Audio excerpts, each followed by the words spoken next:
Hello everyone.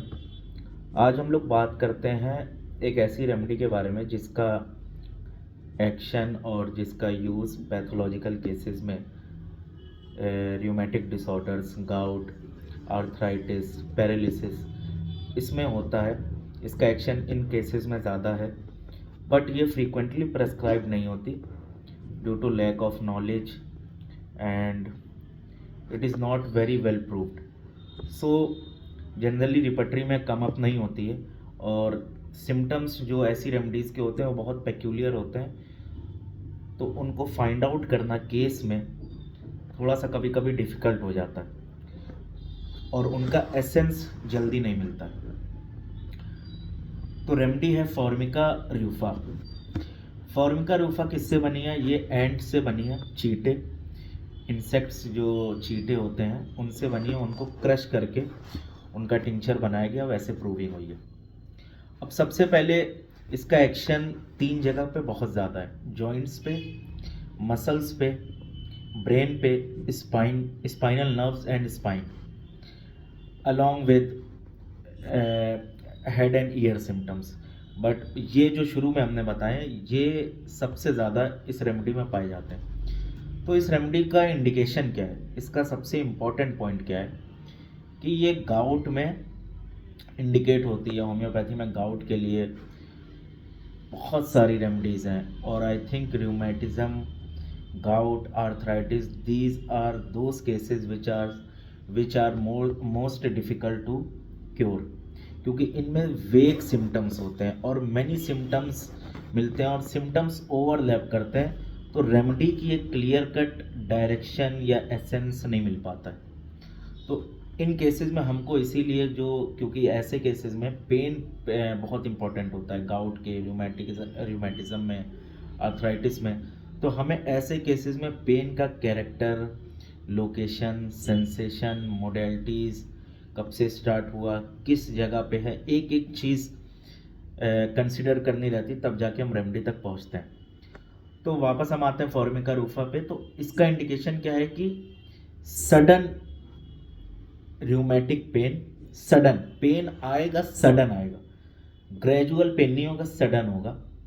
Patient कहेगा या बताएगा कि हम बैठे रहते हैं, ऐसे तो ठीक रहता है, कोई दिक्कत नहीं होती, बट ऑल ऑफ सडन अचानक से मेरा जॉइंट्स का पेन या मस्कुलर पेन या रूमेटिक पेन, मतलब रूमेटिक मतलब नर्व और मसल्स का पेन कॉम्बिनेशन है, ये सडन स्टार्ट होता है। और जब ये पेन सडनली आता है उस समय हमें बहुत ज़्यादा रेस्टलेसनेस हो जाती, बहुत ज़्यादा बेचैनी हो जाती, एंग्जाइटी नहीं, फिजिकल रेस्टलेसनेस।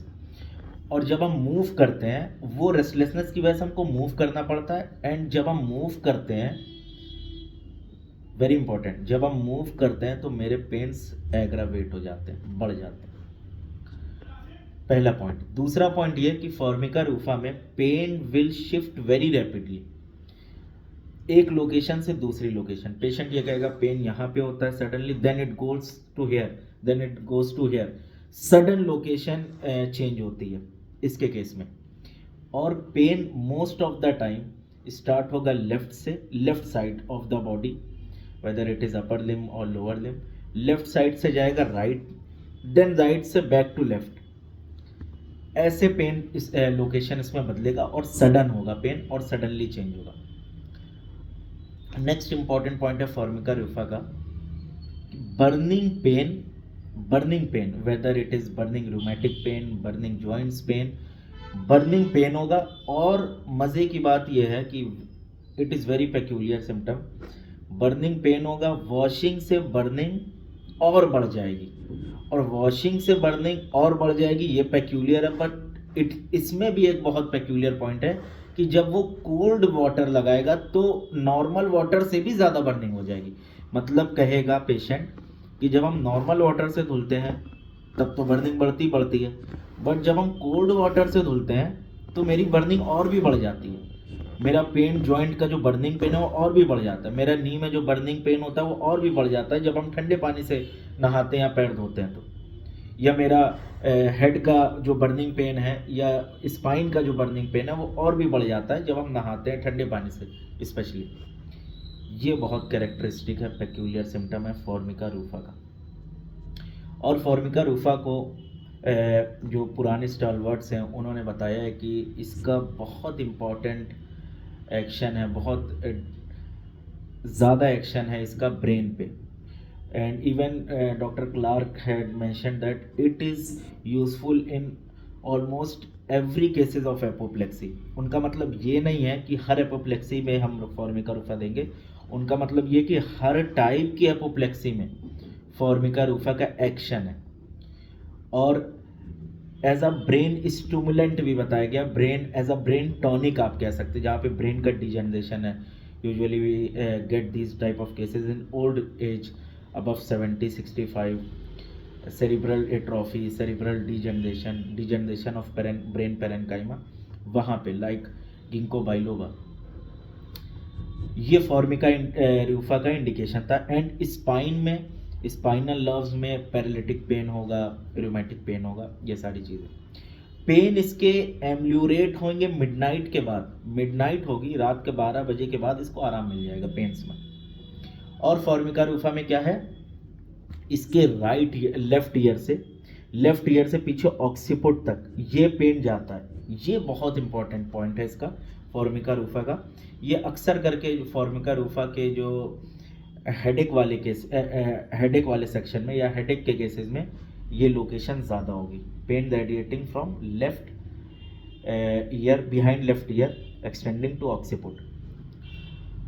और लास्ट इसका कॉजेशन क्या है, फॉर्मिका रूफा का कॉजेशन है चेक्ड स्वेट्स। क्लार्क ने मेंशन किया है checked foot sweat, not sweat, checked foot sweat. मतलब पैर के तलवे में पसीना आता है, पैर के पंजे में पसीना आता है। वो पसीना जब से कम हुआ है या सप्रेस्ड हुआ है या आना बंद हो गया है, तब से पेशेंट को गाउट की प्रॉब्लम, रूमेटिक पेन्स की problem, rheumatic pain whether it is sciatica, anything, ये प्रॉब्लम्स पेशेंट को स्टार्ट हो गई है। अब check foot sweats various reason से हो सकता है, चाहे पेशेंट ने कोई कॉस्मेटिक चीज़ अप्लाई की है, कोई ऑइंटमेंट अप्लाई किया है, कोई वैक्सीन हो सकती है, कोई अदर मेडिसिनल चीज़ हो सकती है।